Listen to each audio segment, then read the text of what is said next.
ನೋಡ್ಬೋದು ನಂದು 10-12 ವರ್ಷ ಆಗಿದೆ. ವೀಡ್ ಮ್ಯಾಟ್ ಅಡಿಯಲ್ಲಿ ನಮ್ದು ಡ್ರಿಪ್ ಇದ್ರೂ ಒಂಚೂರು ಒಂದು ಕಡೆನೂ ಬ್ಲಾಕ್ ಆಗಿರಲ್ಲ. ನಂದು ಜೈನ್ ಇರಿಗೇಷನ್ ಮಾಡಿ 12 ಇಯರ್ಸ್ ಆಯಿತು. ಇಂಡಿಯಾದಲ್ಲಿ ನಿಮ್ಗೆ 9 ಎಕರೆ ಸಿಂಗಲ್ ಬಾಲ್ವಾಲಲ್ಲಿ ಎಲ್ಲಿ ಇರಿಗೇಷನ್ ಇರಲ್ಲ. ಹೆಚ್ಚು ಕಡಿಮೆ ಒಂದು 20 ವಾಲ್ ಕೊಡ್ತಾರೆ.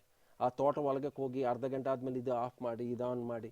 ಫಿಲ್ಟ್ರೇಷನ್ ಕೆಪಾಸಿಟಿದಲ್ಲಿ ಮೇಜರ್ ರೈತರು ಮಾಡೋ ತಪ್ಪೇನಿದೆ, ನಂದು 2 ಇಂಚ್ ಪೈಪ್ ಇದೆ, 2 ಇಂಚ್ ಫಿಲ್ಟರ್ ಹಾಕ್ಬೋದಲ್ವಾ, ಸಾಕಿಲ್ವಾ ಅಂತಾರೆ.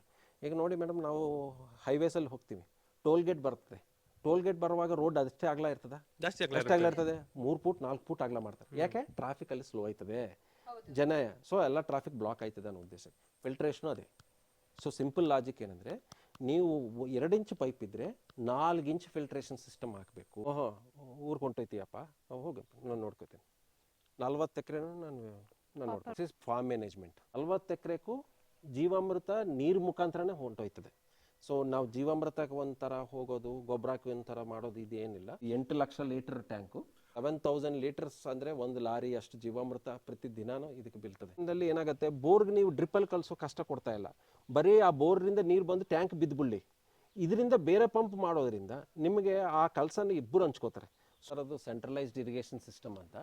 ಈಗ ನಮ್ಮ 40 ಎಕರೆ ಕ್ಷೇತ್ರಕ್ಕೆ ಇರೋ ಬೋರ್ವೆಲ್ಸ್ನಿಂದ ಯೂಶಲಿ ಜನರಲ್ ಏನು ರೈತರು ಏನು ಮಾಡ್ತಾರೆ, ಬೋರ್ವೆಲ್ರಿಂದ ಡೈರೆಕ್ಟ್ ಡ್ರಿಪ್ ಇರಿಗೇಷನ್ ಕೊಡ್ತಾರೆ. ಸೊ ಅದು ತಪ್ಪು ಪದ್ಧತಿ ಅನ್ನೋ ಉದ್ದೇಶಕ್ಕೆ, ನಮ್ಮಂಥವ್ರಿಗೆ ಮ್ಯಾನೇಜ್ಮೆಂಟ್ ಕಷ್ಟ ಆಗತ್ತೆ ಅನ್ನೋ ಉದ್ದೇಶಕ್ಕೆ ಏನು ಮಾಡಿದ್ದೀವಿ ಅಂತ, ಆ ಎಲ್ಲ ಬೋರ್ವೆಲ್ಸು 9 ಬೋರ್ವೆಲ್ಲು ಇದರಲ್ಲಿ ನೀರು ಬಿದ್ದಿದ್ರೆ ಇದಕ್ಕೆ ನಮ್ಮ ಜೀವಾಮೃತ, ನಾವು ಕೊಟ್ಟಿಗೆದಲ್ಲಿ ಮ್ಯಾನುಫ್ಯಾಕ್ಚರಿಂಗ್ ಆಗೋ ಜೀವಾಮೃತ ನೀರಿಗೆ ಮಿಕ್ಸ್ ಮಾಡ್ತೀವಿ.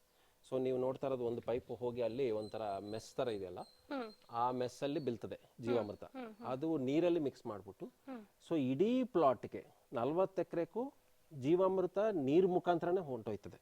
ಸೊ ನಾವು ಜೀವಾಮೃತಕ್ಕೆ ಒಂಥರ ಹೋಗೋದು, ಗೊಬ್ಬರಕ್ಕೆ ಒಂಥರ ಮಾಡೋದು ಇದೇನಿಲ್ಲ, ನೀರೇ ಗೊಬ್ಬರ. ಹೌದು. ಸೊ ಈ ಸಿಸ್ಟಮ್ರಿಂದ ಏನು ಅಡ್ವಾಂಟೇಜ್ ಅಂದರೆ, ಈಗ ನೋಡ್ತಾ ಇರೋದೆಲ್ಲ 9 ಬೋರ್ ಇದ್ದರೆ 5-6 ಜನ ಬೇಕು, ಅದೆಲ್ಲ ವಾಲ್ಸ್ ತಿರ್ಗ್ಸೋಕ್ಕೆ, ಇದು ಮೋಟ್ರ್ಗೆಲ್ಲ ಆನ್ ಮಾಡೋಕ್ಕೆ, ಇವೆಲ್ಲ. ಈಗ ಒಬ್ಬನೇ ವ್ಯಕ್ತಿ 1 ಅವರ್ 2 ಅವರ್ಸ್ ಫಿಲ್ಟರ್ಸ್ ಎಲ್ಲ ಥರ ಫಿಲ್ಟರ್ಸು 10 ಎಕರೆಗೂ ಒಂದೊಂದು ಸಿಸ್ಟಮ್ ಇರೋದು ಇಲ್ಲಿ. ಸೊ ಫಿಲ್ಟರ್ಸ್ ಎಲ್ಲ ತುಳಿಯೋಕ್ಕೆ ಒಬ್ಬನಿದ್ರೂ ನಡೀತದೆ. ಈವನ್ ಅವರು ಆಲ್ಗಲ್ ರಜಾ ಮಾಡಿದ್ರು ಒಂದು ಓನರೇ ಮಾಡ್ಕೊಳ್ಳೋ ಪರಿಸ್ಥಿತಿ ಇರ್ತದೆ. ಈಗ 9 ಬೋರ್ 40 ಎಕರೆದಲ್ಲಿ ಇದ್ದರೆ ಪ್ರತಿ ಬೋರ್ ಹೋಗಿ ಫಿಲ್ಟರ್ ತೊಳೆದು ವೆಂಚುರಿ ರೆಡಿ ಮಾಡಿ ಅದಕ್ಕೆ ಬೇಕಾಗಿರೋ ಗೊಬ್ಬರ ಹಾಕಿ ಮళ్ళీ ಆ ಬಾಲ್ ವಾಲ್ಸ್ ಯಾವ ಪ್ಲಾಟ್ಗೆ ಅರ್ಧ ಗಂಟೆ ಬಾಲ್ ವಾಲ್ಸ್ ತಿರ್ಗಿಸೋದು, ಇಷ್ಟು ಹಿಂಸೆಗಿಂತ ಇದೆಲ್ಲ ಒಂದೇ ಕಡೆ. ಈಗ ನೀವು ನೋಡ್ತಾ ಇರೋ ದೊಡ್ಡ ಸಿಸ್ಟಮ್ಸ್ ಏನಾಗುತ್ತೆ ಅಂತ, 10 ಎಕರೆಗೆ 8 ಎಕರೆಗೆ ಒಂದೇ ಸಾರಿ ಹೋಗುತ್ತೆ ನೀರು. ಈಗ ನೀವು ನೋಡ್ತಾ ಇರೋ ಅಲ್ಲಿಂದ ಇಲ್ಲಿವರೆಗೂ 9 ಎಕರೆ 8 ಎಕರೆ ಏನಿದೆಯೋ ಒಂದೇ ಸಿಂಗಲ್ ಬಾಲ್ ವಾಲ್. ಇಂಡಿಯಾದಲ್ಲಿ ನಿಮ್ಗೆ 9 ಎಕರೆ ಸಿಂಗಲ್ ಬಾಲ್ ವಾಲಲ್ಲಿ ಎಲ್ಲಿ ಇರಿಗೇಷನ್ ಇರಲ್ಲ. ಹೆಚ್ಚು ಕಡಿಮೆ ಒಂದು 20 ವಾಲ್ ಕೊಡ್ತಾರೆ. ಆ ತೋಟ ಒಳಗೆ ಹೋಗಿ ಅರ್ಧ ಗಂಟೆ ಆದಮೇಲೆ ಇದು ಆಫ್ ಮಾಡಿ ಇದು ಆನ್ ಮಾಡಿ, ಇವೆಲ್ಲ ಪ್ರಾಕ್ಟಿಕಲ್ ಆಗಿ ನೀವು ಎಲ್ಲರೂ ನಿಮ್ಮ ಆಳುಗಳು ಮಾಡ್ತಾರೆ ಅನ್ಕೊಳ್ತೀವಿ, ಬಟ್ ಮಾಡಲ್ಲ, ಯಾರೂ ಮಾಡೋಕ್ಕಾಗಲ್ಲ. ಯಾಕಂದರೆ ಕರೆಂಟ್ ಬರ್ತಾ ಇರ್ತದೆ, ಹೋಗ್ತಾ ಇರ್ತದೆ. ಈ ಪ್ರಾಕ್ಟಿಕಲ್ ಚಾಲೆಂಜಸ್ರಿಂದ ಸೊ ನಾವೇನು ಮಾಡಿದ್ದೀವಿ, ಒಂದೇ ಸಿಂಗಲ್ ಬಾಲ್ ವಾಲ್ ಹಾಕ್ಬಿಡ್ತೀವಿ. ಈ 40 ಎಕರೆಗೆ ನನಗೆ ಇರೋದೇ 3 ಬಾಲ್ ವಾಲು ಆಫ್ ಮಾಡೋದು, 3 ಬಾಲ್ ವಾಲ್ ಆನ್ ಮಾಡೋದು. ಸೊ ಡೈಲಿ 3 ಆನ್ ಮಾಡ್ತೀವಿ, 3 ಆಫ್ ಮಾಡ್ತೀವಿ. ಸೊ ಅದು ಯಾರಾದರೂ ಮೇಂಟೈನ್ ಮಾಡ್ಬೋದು. ಇನ್ ಕೇಸ್ ಲೇಬರ್ ಪ್ರಾಬ್ಲಮ್ ಇದ್ದರು, ಯಾರೋ ಈವನ್ ನಿಮ್ಮ ಸೂಪರ್ವೈಸರ್ ಊರಿಗೆ ಹೋಗ್ತೀನಿ ಅಂದರೂ ಭಯ ಪಡಬೇಕಾಗಿಲ್ಲ. ಸೊ ಗೊಬ್ಬರನೂ ಇದರಲ್ಲಿ ಹಾಕೋದ್ರಿಂದ ಆ ಕೆಲಸ ತಪ್ಪು. ಸೊ ನೀರು ಮೇಂಟೆನೆನ್ಸು ಸೆಂಟ್ರಲೈಸ್ ಆಗಿರೋದು ಒಂದೇ ಕಡೆ ಇರೋದ್ರಿಂದ ನೀವು ಫಿಲ್ಟರ್ ತೊಳೆಯೋದು ಅನುಕೂಲ, 10 ನಿಮಿಷದಲ್ಲಿ ಎಲ್ಲ ಫಿಲ್ಟರ್ಗಳು ತೊಳಿಬೋದು. ಇಲ್ಲೇ ನೀವು ಜೀವಾಮೃತ ಮಿಕ್ಸ್ ಮಾಡಿ ನೀರು ಇತ್ತಿಂದ ಯಾವ ಪ್ಲಾಟ್ ಕೊಡ್ಬೇಕು ಅನ್ನೋದು ಡಿಸೈಡ್ ಮಾಡಿ. 10 ಫಿಲ್ಟರ್ಗೆ 10 ಜನ ಬೇಕಾಗಿರೋದು ಇಲ್ಲಿ ಒಂದೇ ಕಡೆ ಒಬ್ಬರೇ ಮಾಡ್ತಾರೆ. ಪ್ಲಸ್ ಎಲ್ಲಕ್ಕಿಂತ ಮೇನ್ ಇಂಪಾರ್ಟೆಂಟ್ ಪಾಯಿಂಟ್ ಏನಾಗುತ್ತೆ ಅಂತ, ಬೇಸಿಗೆದಲ್ಲಿ ಈ ಪ್ರಾಬ್ಲಮ್ಮು ನಿಮ್ಮ ಬೋರ್ವೆಲ್ಲಲ್ಲಿ ಈಗ ವೋಲ್ಟೇಜ್ ಡೌನ್ ಇರೋದ್ರಿಂದ ಆ ಬೋರ್ ನೀರು ಎಲಿಯೋ ಕೆಪಾಸಿಟಿ ಅರ್ಧಕ್ಕೆ ಅರ್ಧ ಆಗ್ಬಿಡ್ತದೆ. ಸೊ ಅವಾಗ ಏನಾಗುತ್ತೆ, ನಿಮ್ಮ 2 ಎಕರೆ ವ್ಯವಸಾಯ ಆಗ್ತದೆ ಅನ್ನೋದು 1 ಎಕರೆನೇ ಆಯ್ತದೆ. ಸೊ ಇಂಥ ಪ್ರಾಬ್ಲಮ್ ಏನಾಗುತ್ತೆ ಅಂದರೆ, ಅದೇ ಬೋರ್ಗೆ ನೀವು ಡಬಲ್ ಕೆಲಸ ಕೊಡ್ತಾಯಿದ್ರಿ. ಯಾವುದು, ನೀರು ಕೆಳಗಡೆಯಿಂದ 300 ಅಡಿಯಿಂದ ತೆಗಿಯೋದು, 400 ಅಡಿಯಿಂದ ತೆಗಿಯೋದು, ಪ್ಲಸ್ ಡ್ರಿಪ್ಪಲ್ಲಿ ಕಳಿಸೋದು. ಈ ಸೆಂಟ್ರಲೈಸ್ ಇರಿಗೇಷನ್ದಲ್ಲಿ ಏನಾಗುತ್ತೆ, ಬೋರ್ಗೆ ನೀವು ಡ್ರಿಪ್ಪಲ್ಲಿ ಕಳಿಸೋ ಕಷ್ಟ ಕೊಡ್ತಾ ಇಲ್ಲ, ಬರೀ ಆ ಬೋರ್ನಿಂದ ನೀರು ಬಂದು ಟ್ಯಾಂಕ್ ಬಿದ್ದುಬಿಡ್ಲಿ. ಇದರಿಂದ ಬೇರೆ ಪಂಪ್ ಮಾಡೋದ್ರಿಂದ ನಿಮಗೆ ಆ ಕೆಲಸನ ಇಬ್ಬರು ಹಂಚ್ಕೋತಾರೆ. ಸೊ ನೀರು ಜಾಸ್ತಿ ಬರ್ತದೆ.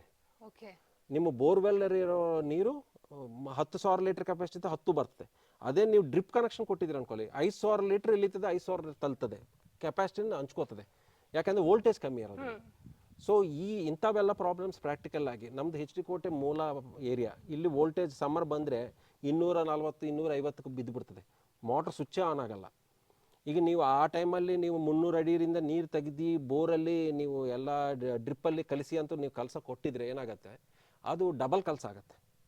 ಸೊ ಆ ಡಬಲ್ ಕಲಸ ಮಾಡ್ಕೊಳ್ಳೋಕೆ ಏನು ಮಾಡ್ತದೆ, ಬೋರು 10,000 ಲೀಟರ್ ಕೆಪಾಸಿಟಿ ಇದ್ದರೆ 5,000 ಲೀಟರ್ಸೇ ತಗೊಳ್ಳೋದು. ಇದು ರೈತರಿಗೆ ತುಂಬ ತುಂಬ ಪ್ರಾಬ್ಲಮ್. ಸೊ ಇವೆಲ್ಲನೂ ಪ್ರಾಕ್ಟಿಕಲ್ ಆಗಿ ನೋಡ್ಬಿಟ್ಟು ಮೇಲೆ ಏನು ಮಾಡಿದ್ದೀನಿ, ಕಲಸನ್ನೇ ಡಿವೈಡ್ ಮಾಡಿಬಿಟ್ಟಿದೆ. ಬೋರ್ದು ಕಲಸ ಬರೀ ನೀರಿಂದ ತಂದು ಈ ಟ್ಯಾಂಕ್ ಒಯ್ಯೋದು, ಈ ಟ್ಯಾಂಕ್ರಿಂದ ಬೇರೆ ಮೋಟ್ರಲ್ಲಿ ದೊಡ್ಡ ದೊಡ್ಡ ಪ್ಲಾಟ್ಗಳ ಥರ ಮಾಡಿಕೊಂಡು ಇರಿಗೇಷನ್ ಒಂದೇ ಟೈಮಲ್ಲಿ ಕೊಡೋದು. ಸೊ ಲೇಬರ್ ಕೆಲಸನೂ ಕಮ್ಮಿ ಮಾಡಿದ್ದೀನಿ, ಮೋಟರ್ ಮೇಲೆ ಕೆಲಸನೂ ಕಮ್ಮಿ ಪ್ರೆಷರ್ ಮಾಡಿದ್ದೀನಿ. ಕಡಿಮೆ. ಸೊ ಆ್ಯಂಡ್ ಜೀವಾಮೃತ ಅಡ್ವಾಂಟೇಜ್ ಏನಂದರೆ, ಜೀವಾಮೃತ ಇದು ಮಿಕ್ಸ್ ಮಾಡೋದ್ರಿಂದ ಇಷ್ಟು ಖರ್ಚು ಮಾಡಿರೋದಕ್ಕೂ ಆ ಉಪಯೋಗ ಬಂದ್ಬಿಡ್ತದೆ. ಗೊಬ್ಬರ ಹಾಕೋ ಕೆಲಸನೇ ತಪ್ಪಿತ್ತು. ಇಲ್ಲಿ ನೋಡ್ಬೋದು, ಈಗ ಇದು ಮೋಟರ್ಸ್, ಇಲ್ಲಿ ವಾಟರ್ ಟ್ಯಾಂಕ್ ಇದೆ ನೋಡಿ, ಇದು ಜೀವಾಮೃತ. ಅದು ಆ್ಯಕ್ಚುಲಿ ಇದು 8 ಲಕ್ಷ ಲೀಟರ್ ಟ್ಯಾಂಕು. ಇದು ದೊಡ್ಡದು 8 ಲಕ್ಷ ಲೀಟರ್ ಟ್ಯಾಂಕ್. ಇಲ್ಲಿ 8 ಲಕ್ಷ ಎಷ್ಟು ಉದ್ದ ಎಷ್ಟು ಅಗಲ ಇದೆ ಸರ್? ಡೀಪ್ ಇದು 32 ಅಡಿ, ಓಕೆ, 72 ಅಡಿ ಉದ್ದ, ಉದ್ದ, ಒಂದು 10 ಅಡಿವರೆಗೂ ನಾಟಿರ್ಬೋದು. ಸೊ ಇದು ಮೇಯ್ನು ವಾಟರ್ ಟ್ಯಾಂಕು. ಈ ವಾಟರ್ ಟ್ಯಾಂಕ್ಗೆ ನಮ್ಮ ಜೀವಾಮೃತ ಬಂದು ಬೀಳುತ್ತದೆ. ಸೊ ಇದು ಸಬ್ ಟ್ಯಾಂಕ್ ತರ ಸುಮ್ಮನೆ ಒಂದು ಗೋಡೆ ಕಟ್ಟಿರೋದು. ಈ ಟ್ಯಾಂಕ್ ಅಲ್ಲಿ ಮೋಟರ್ಗಳೆಲ್ಲ ಮಡಗಿದ್ವಿ. ಇವೆಲ್ಲ ದೊಡ್ಡ ದೊಡ್ಡ ಮೋಟರ್ಗಳು, 10 HP, 7.5 HP ಇವೆಲ್ಲ. ಸೊ ಈ ಒಂದೊಂದು ಮೋಟ್ರು 8 acres 7 acres ತರ ಇರಿಗೇಷನ್ ಕೊಡ್ತದೆ ಒಂದೇ ಸಾರಿ. ಸೊ ಈ ಮೋಟರ್ಗಳಿಗೆ ನೀವು ನೋಡ್ದಂಗೆ ಇದಕ್ಕೆ ಹೈಡ್ರೋಸೈಕ್ಲೋನ್ ಫಿಲ್ಟರ್ ಅಂತಾರೆ. ಸೊ ಏನೋ sand particles, silt particles first ಇದು ಇಲ್ಲಿ ಫಿಲ್ಟರ್ ಆಗುತ್ತೆ. ಇದಾದ್ಮೇಲೆ ಈ ಡಬಲ್ ಸ್ಯಾಂಡ್ ಫಿಲ್ಟರ್ಸ್. ಸೊ ಈ ಡಬಲ್ ಸ್ಯಾಂಡ್ ಫಿಲ್ಟರ್ಸ್ ಆದಮೇಲೆ ಈ ನೀರು ಫಿಲ್ಟರ್ ಆಗಿರೋದು ಇಲ್ಲಿ double again 2 disc filters. So ಈ ಥರ 3 ಸ್ಟೇಜ್ ಫಿಲ್ಟ್ರೇಷನ್ ಮಾಡೋದ್ರಿಂದ ಏನಾಗುತ್ತೆ ಅಂದರೆ, ನಾವು ಜೀವಾಮೃತ ಮಿಕ್ಸ್ ಮಾಡಿದ್ದು ಒಂಥರ ನಿಮಗೆ ಅಟ್ಲೀಸ್ಟ್ ಪಾರ್ಟಿಕಲ್ ಅಡ್ಡ ಆಗಲ್ಲ. ಜೀವಾಮೃತ ಮಿಕ್ಸ್ ಮಾಡೋದು ನೀರಲ್ಲಿ 2 ಪ್ರಾಬ್ಲಮ್ ಬರ್ತವೆ. ಒಂದು, ಆ ಗೊಬ್ಬರದ ಪಾರ್ಟಿಕಲ್ಸ್ ಬ್ಲಾಕೇಡ್, ಫಿಸಿಕಲ್ ಇಂಪ್ಯೂರಿಟೀಸ್ ಅಂತೀವಿ. ಸೊ ಆ ಜೀವಾಮೃತ ಫಿಸಿಕಲ್ ಇಂಪ್ಯೂರಿಟೀಸು ನಿಮ್ಮ ಡ್ರಿಪ್ಪು ಬ್ಲಾಕ್ ಆಗೋ ಅವಕಾಶ ಇರುತ್ತೆ. ಸೊ ಅದಕ್ಕೂ ನೀವು ಜೀವಾಮೃತ ಡ್ರಿಪ್ಪಲ್ಲಿ ಕಲಿಸುವಾಗ ತುಂಬ ತುಂಬ ಯೋಚನೆದಲ್ಲಿ ಮಾಡಬೇಕಾಗಿರುತ್ತೆ. ಸಿಂಪಲ್ ಒಂದು ಸಿಂಗಲ್ ಫಿಲ್ಟರ್ ಹಾಕ್ಬಿಟ್ಟು ಜೀವಾಮೃತ ಕಲಿಸ್ಬಿಡ್ತೀನಿ ಅಂದರೆ ಇವತ್ತಿಲ್ಲ ನಾಳೆ ಫಿಲ್ಟರ್ ಆದರೂ ಬ್ಲಾಕ್, ಅರ್ಧ ಗಂಟೆದಲ್ಲಿ ಬ್ಲಾಕ್ ಆಗಿಬಿಡ್ತದೆ, ಇಲ್ಲ ಡ್ರಿಪ್ ಸಿಸ್ಟಮ್ ಬ್ಲಾಕ್ ಆಗಿಬಿಡ್ತದೆ. ಸೊ ದಯವಿಟ್ಟು 2ನೇ ನೀವು ಮೇಯ್ನು ಯೋಚನೆ ಮಾಡಬೇಕಾಗಿರೋದು. ಒಂದು, ಫಿಸಿಕಲ್ ಇಂಪ್ಯೂರಿಟೀಸ್ ಹೆಂಗೆ ಕ್ಲಿಯರ್ ಮಾಡ್ತೀರಿ. ನಾವು 7 ಸ್ಟೇಜ್ ಫಿಲ್ಟ್ರೇಷನ್ ಮಾಡ್ತೀವಿ ಜೀವಾಮೃತ. ಅಲ್ಲೇ ಜೀವಾಮೃತ ಪ್ರೊಡಕ್ಷನ್ ಯೂನಿಟ್ ತಗೋಬೇನೆ 3 ಸ್ಟೇಜ್ ಫಿಲ್ಟ್ರೇಷನ್ ಆಗಿ ಬರ್ತದೆ. ಸೊ ಅದು ಬಂದು ಇಲ್ಲಿ ಬಿದ್ದ ಮೇಲೆ ಇಲ್ಲಿ 4 ಸ್ಟೇಜ್ ಫಿಲ್ಟ್ರೇಷನ್ ಮಾಡ್ತೀವಿ. ಇದು ಫಿಸಿಕಲ್ ಇಂಪ್ಯೂರಿಟೀಸ್ ಮಾತ್ರ, ಅಂದರೆ ಪದಾರ್ಥನೇ. ಇದು ನೆಕ್ಸ್ಟ್ ಇನ್ನೊಂದು ಮೇಜರ್ ಪ್ರಾಬ್ಲಮ್ ಇದೆ. ಜೀವಾಮೃತ ಡ್ರಿಪ್ ಮುಖಾಂತರ ಕಲಿಸ್ತಾ ಇರುವಾಗ ಸ್ವಲ್ಪ ದಿನಕ್ಕೆ ಬಿಸಿಲಿಗೆ, ಕಾವುಗೆ ಪಾಚಿ ಕಟ್ಕೋತದೆ ಪೈಪಲ್ಲಿ. ಅದು ತುಂಬ ಇಂಪಾರ್ಟೆಂಟ್. ಯಾಕೆಂದರೆ ಫಿಸಿಕಲ್ದು ಹೆಂಗಾದರೂ ಕ್ಲಿಯರ್ ಮಾಡಿದ್ರು ಪಾಚಿ ಕಟ್ಕೊಳ್ಳೋದು ಅನ್ನೋದು ನಿಂತಿರಿಸಿಲ್ಲ ಅಂದರೆ, ಇವತ್ತಿಲ್ಲ ಅಂದರೆ 6 ತಿಂಗಳಿಗೆ ಕಂಪ್ಲೀಟ್ ಪೈಪ್ ಬ್ಲಾಕ್ ಆಗಿಬಿಟ್ಟು ಆ ಸಣ್ಣ ರಂಧ್ರ ಏನಿರುತ್ತೆ ಡ್ರಿಪ್ ನೀರು ಚೊಟ್ಟೋದು ಅದು ಕಂಪ್ಲೀಟ್ ಬ್ಲಾಕ್ ಆಗಿಬಿಟ್ಟು ನೀವು ಆ್ಯಸಿಡ್ ವಾಶ್ ಮಾಡಿದ್ರೂ ಹೋಗೋದಿಲ್ಲ. ಸೊ ಈ 2 ವಿಷಯನೂ ನೀವು ಅದಕ್ಕೆ ಸಮಗ್ರವಾಗಿ ಅದನ್ನ ಕ್ರಮಗಳು ತಗೊಂಡಿಲ್ಲ ಅಂದರೆ ನೀವು ದಯವಿಟ್ಟು ಜೀವಾಮೃತನೇ ಡ್ರಿಪ್ ಮುಖಾಂತರ ಕಲಿಸೋದು ಮಾಡಬೇಡ. ಯೋಚನೆದಷ್ಟು ಸುಲಭ ಇಲ್ಲ. ಅದಕ್ಕೂ ಒಂದು ಸಮಗ್ರ ಪದ್ಧತಿ ಇರುತ್ತೆ, ಆ ಪದ್ಧತಿನೇ ಅವಲಂಬಿಸಬೇಕು. ಸರ್, ಇವಾಗ ಅಕಸ್ಮಾತ್ ಜೀವಾಮೃತ ಕೊಡದೇನು ಕೆಲವೊಂದ್ಸರಿ ಪಾಚಿ ಕಟ್ಕೊಳ್ಳುತ್ತೆ. ನಾರ್ಮಲ್ ಕೆಮಿಕಲ್ ಫಾರ್ಮಿಂಗ್ ಮಾಡೋದ್ರಲ್ಲೂ ಇದು ಸಾಲ್ಟ್ ಕಂಟೆಂಟ್ ಅಥವಾ ಸಿಲ್ಟ್ ಕಂಟೆಂಟ್ ಅಥವಾ ಏನೋ ಸಮಥಿಂಗ್ ಸ್ಯಾಂಡ್, ನೀವು ಹೇಳ್ದಂಗೆ ಪಾಚಿ ಆಲ್ಗೆ ಎಲ್ಲ ಬಂದು ಬ್ಲಾಕ್ ಆಗಿಬಿಡುತ್ತಲ್ಲ, ಅದಕ್ಕೆ ಹೆಂಗ್ ಮಾಡೋದು, ಹೆಂಗ್ ಸೊಲ್ಯೂಷನ್? ಆಸಿಡ್ ವಾಶ್ ಅಲ್ಲೂ ಹೋಗಲ್ಲ ಅಂದ್ರೆ ಮತ್ತೆ ಯಾವ ತರ ಪ್ರಾಬ್ಲಮ್ ಸಾಲ್ವ್ ಮಾಡೋದು ನಾವು? ಇತ್ತೀಚೆಗೆ ಇಲ್ಲಿವರೆಗೂ ಎನಿ ಕಂಪನಿ, ಅದು ನೆಟಾಫಿನ್ ಕಂಪನಿ, ಜೈನ್ ಆಗಲಿ, ಇಂಥ ದೊಡ್ಡ ದೊಡ್ಡ ಕಂಪನೀಸ್, ಮಲ್ಟಿನ್ಯಾಷನಲ್ ಕಂಪನೀಸ್ ಆಗಲಿ, ಡ್ರಿಪ್ ಬ್ಲಾಕೇಜ್ಗೆ ಅವ್ರಿಗೆ ತಾವು ಯಾವುದು 2 ಸೊಲ್ಯೂಷನ್. ಒಂದು, ಅವರು ಒಳ್ಳೆ ಫಿಲ್ಟರ್ಸ್ ಮೇಂಟೈನ್ ಮಾಡಿ ಅಂತಾರೆ. 2ನೇದು ಆ್ಯಸಿಡ್ ವಾಶ್ ಮಾಡಿ ಅಂತಾರೆ. ಈ ಆ್ಯಸಿಡ್ ವಾಶ್ ಮಾಡೋದು ಏನಾಗುತ್ತೆ ಅಂದರೆ, ಒಂದು ಸ್ವಲ್ಪ ಪ್ರಾಬ್ಲಮ್ ಇದ್ದರೆ ಅದು ಆ್ಯಸಿಡ್ ವಾಶ್ ಖರ್ಚು ಕೂಡಿದ ಕೆಲಸ ಆದರೂ ಏನೋ ಮಾಡ್ತಾರೆ. ಬಟ್ ಪದೇ ಪದೇ ಕೆಲಸ ಅಂದರೆ ಸೆಲೈನ್ ವಾಟರ್ ಇರ್ಬೋದು, ಇಲ್ಲ ನಿಮ್ಮ ವಾಟ್ರೇ ಪಾಚಿ. ಈಗ ಆ್ಯಂಡ್ ನಮ್ಮ ಸ್ಥಿತಿದಲ್ಲೇ ನಾವು ಜೀವಾಮೃತನೂ ಸೇರಿಸಿ ಕಲಿಸೋದ್ರಿಂದ ಬೇಗ ಪಾಚಿ ಕಟ್ತದೆ. ಸೊ ಈ ಬೇಗ ಪಾಚಿ ಕಟ್ಟೋದ್ರಿಂದ ನಾವು ಏನು ನಮ್ಮ ಸ್ವಂತ ತೋಟದಿಂದಲೇ ನಾವು ಸಿಟ್ರಿಜೈಮ್ ಅಂತ ಒಂದು ಪ್ರಾಡಕ್ಟ್ ಡೆವಲಪ್ ಮಾಡಿಕೊಂಡು, ಆ ಪದಾರ್ಥ ಏನು ಮಾಡ್ತದೆ ಅಂದರೆ ಆರ್ಗ್ಯಾನಿಕ್ ಮ್ಯಾಟ್ರ್ ಏನಿದ್ರು ಪೈಪಲ್ಲಿ ಅದು ತಿನ್ಬಿಡೋ ಗುಣ ಇದೆ ಅದಕ್ಕೆ. ಸೊ ತಿನ್ಬಿಟ್ಟು ಅದನ್ನೇ ಗೊಬ್ಬರ ಥರನೇ ಅದು ಕನ್ವರ್ಟ್ ಮಾಡಿ ಆ ಗಿಡಕ್ಕೆ ಆ ಪಾಚಿನೇ ಗೊಬ್ಬರ ಥರ ಕನ್ವರ್ಟ್ ಮಾಡಿ ಗಿಡಕ್ಕೆ ಒಳ್ಳೇದು ಮಾಡೋ ಪರಿಸ್ಥಿತಿ. ಯಾಕಂದ್ರೆ ಪದೇ ಪದೇ ಅದು ಫಾಸ್ಫರಿಕ್ ಆ್ಯಸಿಡ್ ಆಗಲಿ, ಸಲ್ಫ್ರಿಕ್ ಆ್ಯಸಿಡ್ ಆಗಲಿ, ಕ್ಲೋರಿಕ್ ಆ್ಯಸಿಡ್ ಆಗಲಿ ನೀವು ತೋಟಗಳಿಗೆ ಬಳಸೋದ್ರಿಂದ ಆ್ಯಸಿಡಿಟಿ ಜಾಸ್ತಿ ಆಗ್ಬಿಟ್ಟು ಗಿಡಗಳಿಗೆ ಬೇರೆ ರೋಗ ಬಂದ್ಬಿಡ್ತದೆ. ಸೊ ದಯವಿಟ್ಟು ಅವು ಆ್ಯಸಿಡ್ ಟ್ರೀಟ್ಮೆಂಟ್ಸು ತುಂಬ ತಡೆಗಟ್ಟಬೇಕು. ಇಲ್ಲ ಅಂದರೆ ಆ ಡ್ರಿಪ್ಪೇ ನಿಮಗೆ ತೊಂದರೆ ಕೊಡೋದು ಸ್ಟಾರ್ಟ್ ಮಾಡ್ತದೆ. ಸೊ ಆ ಆ್ಯಸಿಡ್ ಟ್ರೀಟ್ಮೆಂಟ್ಸ್ ಮಾಡಿದ್ರೂ ನಿಮಗೆ ಈ ಉಪ್ಪು ಕಟ್ಟೋದು ಕ್ಲಿಯರ್ ಆಗತ್ತೆ ಬಿಟ್ಟರೆ ನಿಮಗೆ ಈ ಪಾಚಿ ಏನಿದೆಯೋ ಆ್ಯಸಿಡ್ ಟ್ರೀಟ್ಮೆಂಟಲ್ಲಿ ಹೋಗೋದಿಲ್ಲ. ಸೊ ಆ ಎರಡಕ್ಕೂ ನಮ್ಮ ಕಂಪನಿಯಿಂದ ನಾವು ಅದಕ್ಕೆ ಸೊಲ್ಯೂಷನ್ ಫೈಂಡ್ ಔಟ್ ಮಾಡಿ ಅದೂ ಆರ್ಗ್ಯಾನಿಕ್ ಆಗಿ, ಯಾಕೆಂದರೆ ನಾವು ಜೀವಾಮೃತ ಕಲಿಸ್ಬಿಟ್ಟು ನಾಳೆ ಆ್ಯಸಿಡ್ ಕಲಿಸೋದ್ರಿಂದ ಅದೆಲ್ಲ ವ್ಯತಿರೇಕ ಮಾಡ್ದಂಗೆ ಆಯ್ತದೆ. ಸೊ ನಾವು ಅದಕ್ಕೋಸ್ಕರನೇ ಸಿಟ್ರಿಜೈಮ್ ಅಂತ ಈ ನಿಂಬೇರಿಂದ ನಿಂಬೇರಿಂದ ಇರೋದು citric acid. Citric acid is organic acid. So ಅದರದ್ದು ಪ್ಲಸ್ ಬ್ಯಾಕ್ಟೀರಿಯಾ యొక్క ಪಾಸಿಟಿವ್ ಎಫೆಕ್ಟ್ಸ್ ಎರಡೂ ತಗೊಂಡು ಸಿಟ್ರಿಜೈಮ್ ಅಂತ ಪ್ರಾಡಕ್ಟ್ ಡೆವಲಪ್ ಮಾಡಿ ಅದನ್ನು ಡ್ರಿಪ್ ಕ್ಲೀನಿಂಗು ನಾವು ಉಪಯೋಗಿಸ್ತಾ ಇದ್ದೀವಿ. ಸೊ ಅದಕ್ಕೆ ನೀವು ನೋಡ್ಬೋದು ನಂದು 10-12 ವರ್ಷ ಆಗಿದೆ. ವೀಡ್ ಮ್ಯಾಟ್ ಅಡಿಯಲ್ಲಿ ನಮ್ಮದು ಡ್ರಿಪ್ ಇದ್ರೂ ಒಂಚೂರು ಒಂದು ಕಡೆನೂ ಬ್ಲಾಕ್ ಆಗಿರಲ್ಲ. ನಂದು ಜೈನ್ ಇರಿಗೇಷನ್ ಮಾಡಿ 12 ಇಯರ್ಸ್ ಆಯಿತು. 12 ಇಯರ್ಸಿನಿಂದನೂ ಜೀವಾಮೃತ ಕಲಿಸ್ತಾ ಇದ್ದೀನಿ. ಆ್ಯಂಡ್ ನನಗೆ ಮಾಡೋ ಜೀವಾಮೃತ ನಾನು ಸ್ವಲ್ಪ ಮಟ್ಟ ಕಲಿಸಿಲ್ಲ. ಡೈಲಿ 7000 ಲೀಟರ್ಸ್ ಕಲಿಸ್ತೀನಿ. 7,000 ಲೀಟರ್ 7000 ಲೀಟರ್ಸ್ ಬಂದು ಬೀಳ್ತದೆ ಇದರಲ್ಲಿ. 7000 ಲೀಟರ್ಸ್ ಅಂದರೆ ಒಂದು ಲಾರಿ ಅಷ್ಟು ಜೀವಾಮೃತ ಪ್ರತಿ ದಿನಾನೂ ಇದಕ್ಕೆ ಬೀಳ್ತದೆ. ಅಷ್ಟು ಕ್ವಾಂಟಿಟಿ ಜೀವಾಮೃತ ಕಲಿಸಿದ್ರೂ ನಮ್ಮ ತೋಟದಲ್ಲಿ ಒಂಚೂರು ಡ್ರಿಪ್ ಬ್ಲಾಕೇಜ್ ಇರಲ್ಲ. ಯಾಕೆಂದರೆ ಅದಕ್ಕೆ ಸಮಗ್ರವಾಗಿ ನಾವು ಅದಕ್ಕೂ ಪ್ಲ್ಯಾನಿಂಗ್ ಮೊದಲೇ ಮಾಡ್ಕೊಂಡಿದ್ದೀನಿ. ಫಿಲ್ಟ್ರೇಷನ್ ಕೆಪಾಸಿಟಿದಲ್ಲಿ ಮೇಜರ್ ರೈತರು ಮಾಡೋ ತಪ್ಪೇನಿದೆ, ನಂದು 2 ಇಂಚ್ ಪೈಪ್ ಇದೆ, 2 ಇಂಚ್ ಫಿಲ್ಟರ್ ಹಾಕ್ಬೋದಲ್ವಾ, ಸಾಕಿಲ್ವಾ ಅಂತಾರೆ. ಈಗ ನೋಡಿ ಮೇಡಮ್, ನಾವು ಹೈವೇಸಲ್ಲಿ ಹೋಗ್ತೀವಿ, ಟೋಲ್ ಗೇಟ್ ಬರ್ತದೆ. ಟೋಲ್ ಗೇಟ್ ಬರುವಾಗ ರೋಡ್ ಅಷ್ಟೇ ಅಗಲ ಇರ್ತದೆ, ಅಷ್ಟೇ ಅಗಲ ಇರ್ತದೆ, 3 ಫೂಟ್ 4 ಫೂಟ್ ಅಗಲ ಮಾಡ್ತಾರೆ. ಯಾಕೆ? ಟ್ರಾಫಿಕಲ್ಲಿ ಸ್ಲೋ ಆಯ್ತದೆ ಜನ. ಸೊ ಎಲ್ಲ ಟ್ರಾಫಿಕ್ ಬ್ಲಾಕ್ ಆಯ್ತದೆ ಅನ್ನೋ ಉದ್ದೇಶ. ಫಿಲ್ಟ್ರೇಷನು ಅದೇ. ಸೊ ಸಿಂಪಲ್ ಲಾಜಿಕ್ ಏನಂದರೆ, ನೀವು 2 ಇಂಚ್ ಪೈಪ್ ಇದ್ದರೆ 4 ಇಂಚ್ ಫಿಲ್ಟ್ರೇಷನ್ ಸಿಸ್ಟಮ್ ಹಾಕಬೇಕು.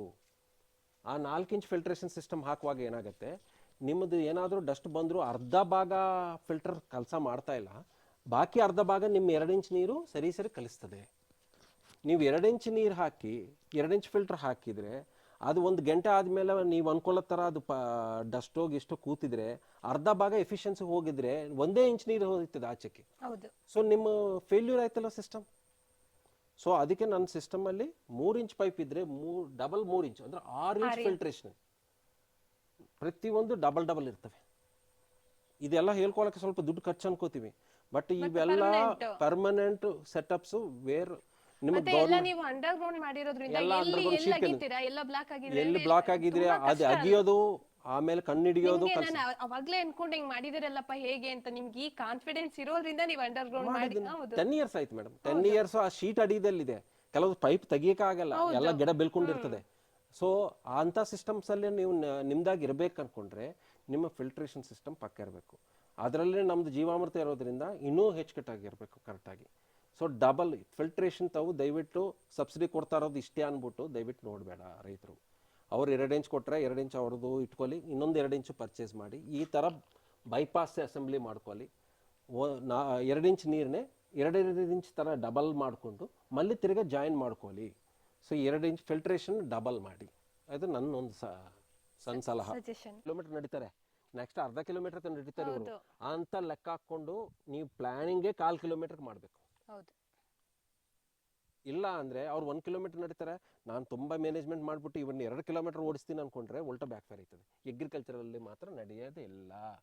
ಅವ್ರು 1 ಕಿಲೋಮೀಟರ್ ಕೆಪಾಸಿಟಿ ವಾಕಿಂಗ್ ಕೆಪಾಸಿಟಿ ಇದ್ದರೆ ನೀವು 1/4 ಕಿಲೋಮೀಟರ್ಗೆ ಪ್ಲಾನಿಂಗ್ ಮಾಡ್ಕೋಬೇಕು. This is farm management. ಅವ್ರಿಗೆ ಹೇಳಲ್ಲ ಓಕೆ, ಬಟ್ ಅದು ಬಿಟ್ಟು ನೀವು ಮೊದಲೇ ಪ್ಲ್ಯಾನಲ್ಲಿ ಇರಬೇಕು. ಓಹೋ ಊರಿಗೆ ಹೊಂಟೈತೀಯಪ್ಪ, ಹೋಗು ನಾನು ನೋಡ್ಕೋತೀನಿ. 40 ಎಕರೆನೂ ನಾನು ನೋಡ್ಕೋತೀನಿ ಆರಾಮಾಗಿ. ಇಷ್ಟು 40 ಎಕರೆ ಜಮೀನ ಯಾರು ಇಲ್ಲಾರು ಒಬ್ಬರೇ ನೋಡ್ಕೊತಾರೆ. ಅಂದ್ರೆ ಒಬ್ಬರನ್ನ ಮಡಗಿದ್ದೀನಿ, ಬಟ್ ಅವ್ರು ಏನಾದರೂ ಒಂದು ಮೊನ್ನೆ ಎಂಗೇಜ್ಮೆಂಟ್ ಆಯ್ತು ನಮ್ಮ ಹುಡುಗನಿಗೆ. ಎಂಗೇಜ್ಮೆಂಟ್ ಬೇಡ ಅನ್ನೋಕ್ಕಾಯ್ತದೆ? ನೀವು ಮದುವೆ ಮಾಡ್ಕೊಂಡು ನಾನು ಬೇಡ ಅಂತಾನೆ. ಸೊ ಅವ್ನಿಗೆ ಎಂಗೇಜ್ಮೆಂಟ್ 1 ವಾರ ನಾನೇ ಫಿಲ್ಟರ್ಸ್ ಮಾಡಿಕೊಂಡೆ. ಏನು 1/4 ಗಂಟೆ ಕೆಲಸ, ಎಲ್ಲ ಸಿಸ್ಟಮ್ ಇರ್ತದೆ. 40 ಎಕರೆಗೂ ಯಾವುದು ಬಾಲ್ ತಿರ್ಗ್ಸಂಗಿಲ್ಲ. ರೋಡ್ ಸೈಡ್ ಇರ್ತದೆ ಬಾಲ್ 3 ಬಾಲ್ ಕ್ಲೋಸ್ ಮಾಡೋದು, 3 ಬಾಲ್ ಓಪನ್ ಮಾಡೋದು, ದಿನಕ್ಕೆ 1 ಸಾರಿ ಅಷ್ಟೇ. ಈ ಫಿಲ್ಟರ್ಸ್ ಎಲ್ಲ ಸೇರಿ ಅರ್ಧ ಗಂಟೆ ಕೆಲಸ ಮಾಡಿದ್ರೆ ಅವ್ರಿಗೆ ಕಾಂಪ್ಲಿಕೇಶನ್ ಆದಷ್ಟು ಇರಲ್ಲ ಸರ್. ಅವ್ರಿಗೆ ಈಸಿ ಆದ್ರೆ ಅವ್ರಿಗೂ ಕೆಲಸ ಮಾಡ್ಲಿಕ್ಕೆ ಮನ್ಸು ನಮ್ಮ ಬರ್ತದೆ. ಜುತ್ತು ಅವ್ರ ಕೈಯಲ್ಲಿ ಇದೆ ಅಂತ ಗೊತ್ತಾಗಿದ್ರೆ ಎಂಥವ್ರನ್ನಾದ್ರೂ ಆಟ ಆಡಿಸ್ತಾರೆ.